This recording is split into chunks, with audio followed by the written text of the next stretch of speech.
Howdy, this is how extreme drought looks in eastern Finland at the moment. We are watching very high clouds. Clouds are plasma, so they will have perpendicular features as we've seen here.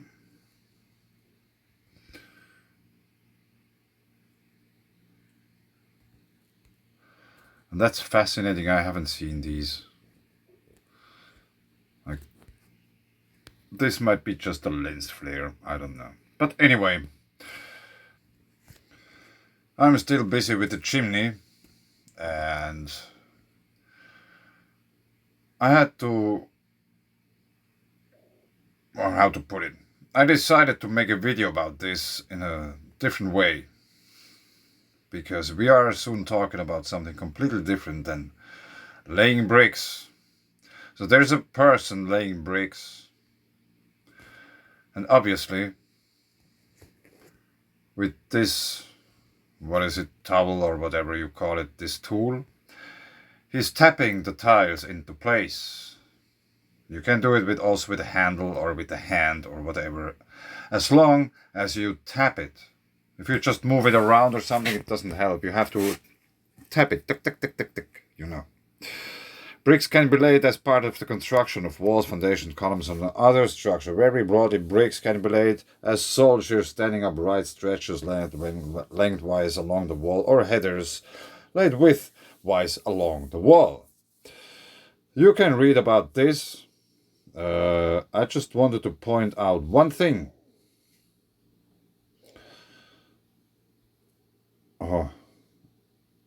It starts over here.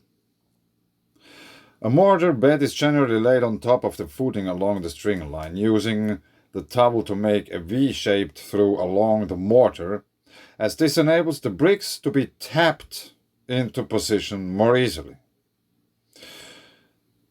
The first brick should be laid at one end and tapped slightly into bed. So, you tap the brick. Now let's try to draw a brick. Yeah, I'm not a drawer. And then we have mortar, which is in this case yellow. There is the mortar. And just imagine this would be drawn nicely. Anyway, then we draw it again because I pushed the wrong button. So now Michelangelo has done his work and drew two tiles. So this one is obviously the brick, that's the mortar. So then you use another tool, whatever, and you tap on it. It will create these kind of shock waves which go through the whole stone, wherever, because it's very dense material. The shock waves will reach the mortar at one point. There will happen one thing. Within the mortar, there is water, because you mix it with water. So the water starts to rise to the surface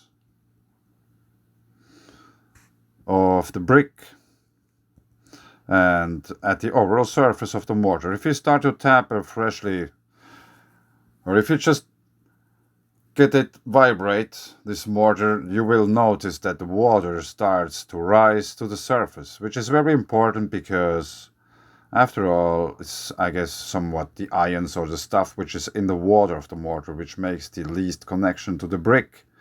If you have too dry mortar, it won't stuck to the brick, so the wall won't be safe. It just doesn't make a connection.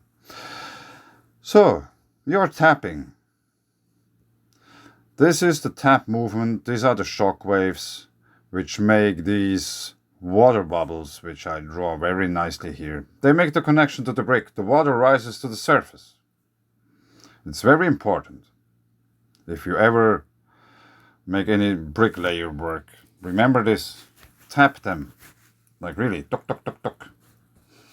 They have to be a little bit vibrated. And if you want to make a smooth surface, you have to move the tool in a back and forwards motion, like slightly, to give it a little vibration in order to give the water in the water the chance to rise up, and it will make a smooth surface. And this has very much to do with earthquakes. There is some action going on, I just noticed here. Portugal, Strait of Gibraltar, we have the Azores. There's something little going on as well at the Canary Islands. Here again, there is some stuff going on here. And I wanted to show you there's an earthquake swarm going on near the Kaiserstuhl volcano. That's Germany, that's France, that's Switzerland, Austria. So it is a dense populated area. Let's go back to the satellite picture. I just wanted to show you the volcano, which is here. It's not too far away, 80 kilometers. And you don't have to zoom in very close. You will notice there is already stuff appearing, which is very interesting. Dolmen. So let's have a quick look at those. 10 hours ago, 1.3. 10 hours ago, 1.5. 11 hours ago, 12. Do we have reports? 9 user reports on this. Let's check them out quickly.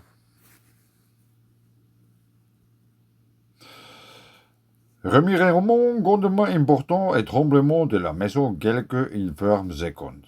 Okay, 2 vertical bump. Vibration of the objects. The walls.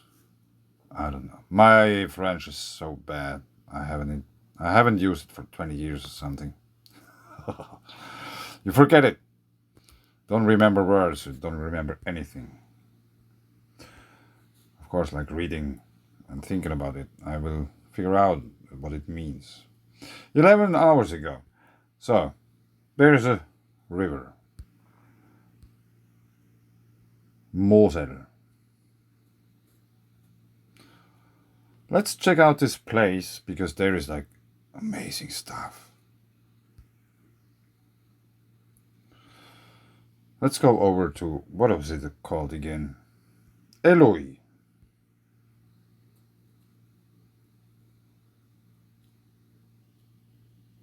So this is Google Earth.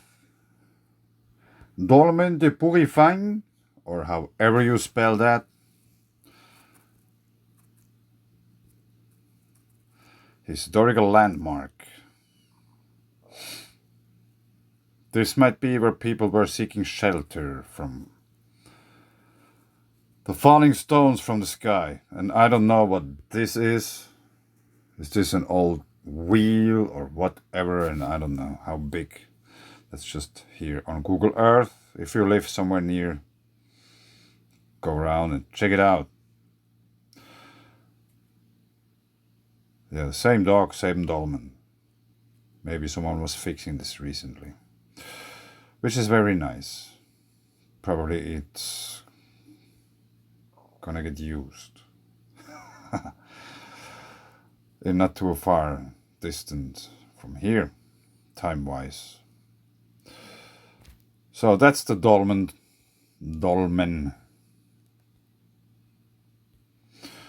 And then there's another part I wanted to show you, which is something very interesting. Check this out.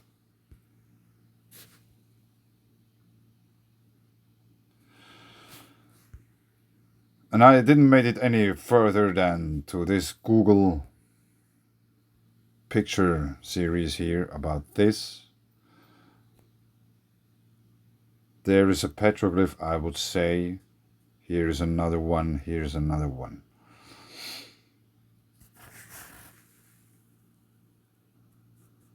I've been writing about cupstones in my own paper as well. There's also some pictures. And that's a much smaller scale. But this is a rock, how, like, it's just beside a school. And I claim it's made electrically. We have quartz embedments and all these kind of things. And there's this Cupstone stone thing which people think that all of the cupstones are human-made. I don't think so. If cupstones are seen commonly as man-made structures, I wonder why there are no tales from famous master cupstone makers, their teachings and knowledge. There isn't really any knowledge about cupstones in the world, or cupstone makers. And if we go further down in my paper, there is one point, there is like several, like actually this one here. I claim this could be very well Venus, the planet Venus. And yes, I know it's very small. It might be totally wrong. But this could resemble also a similar pattern as is on the plasma rock site. And now I wanted to talk quickly about this, how this looks to me. For this we go back to the paper, scroll down a little bit more. Structure of the world according to Finnish mythology, the heavenly pillar. Depiction of an intense aurora funnel. The figures show both downflowing and upflowing Bergen currents contained with two concentric sheets, oblique upward view, side view, barely descendable. The lower center and the C-pinch instabilities. From there it's not too far to get the parrot instabilities and Squatterman. So I think this other petroglyph could resemble this, the heavenly pillar, engraved in stone, on a rather interesting Cupstone site in France, which I found through following earthquakes. There's an earthquake swarm going on. It's very simple, everyone can do this. You just have to follow the quakes and you will find amazing things. So this seems to be sandstone. And this might very well be done by electric discharge events.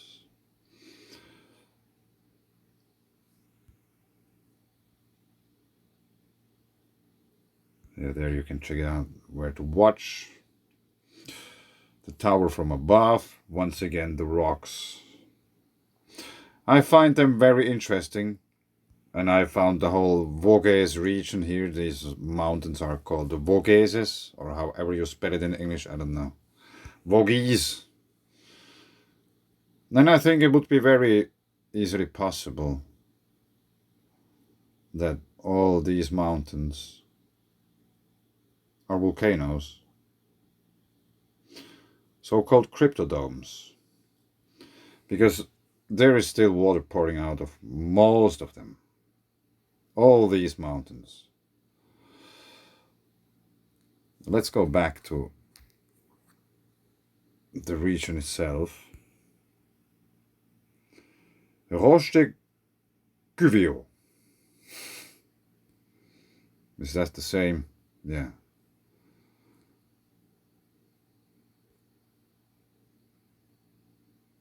That's very interesting. But it's all about the water. We have drought there going on in Central Europe and many other places in the world. Po River is drying, Rhine River, probably Mosel is drying up, and like all those rivers. Glaciers are melting at record speeds. There is like this kind of glacier outbursts happening all over the place, wherever you go. Kyrgyzstan, Swiss Alps, probably many other places too. And I wanted to show you one thing. We have to go to the volcano application. If you just look at this region here like it is, you probably notice that there is this one river going. But if you go closer and zoom in, you will find these kind of places where water is just pouring out of the ground. There's another one. Sometimes you have to play around with the zoom. Here's water veins. That's a lengthy one. Reaches all the way here. And there might be many more of those. They are just not on the map. But this is something sometimes you cannot see on Google Earth. They are just not visible. But they are there.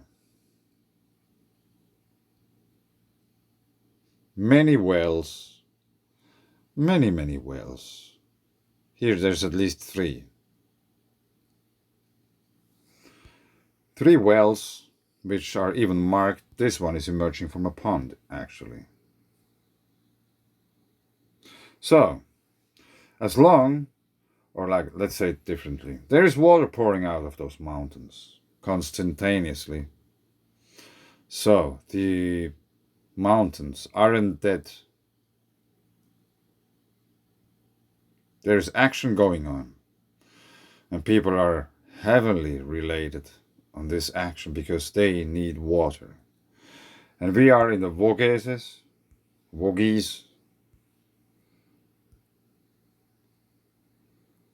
Here's the volcano. We are not too far from the volcano.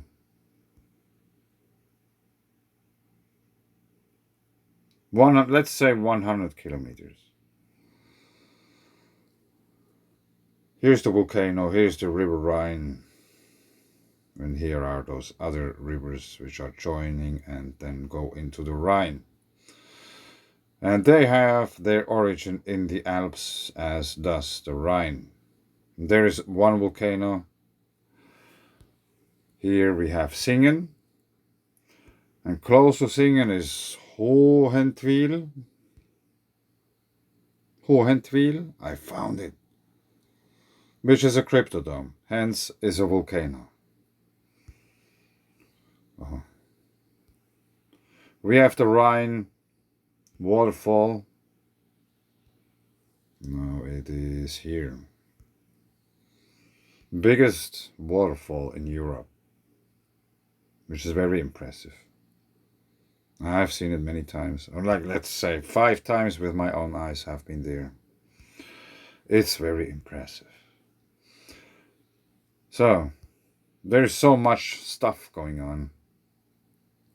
Here we have the pile dwellings, volcano, waterfall, Neanderthal caves, and all these kind of things. And everything relates to the Alps area, which might extend here and extend there and there and here and there. That's all connected. So, back to this picture.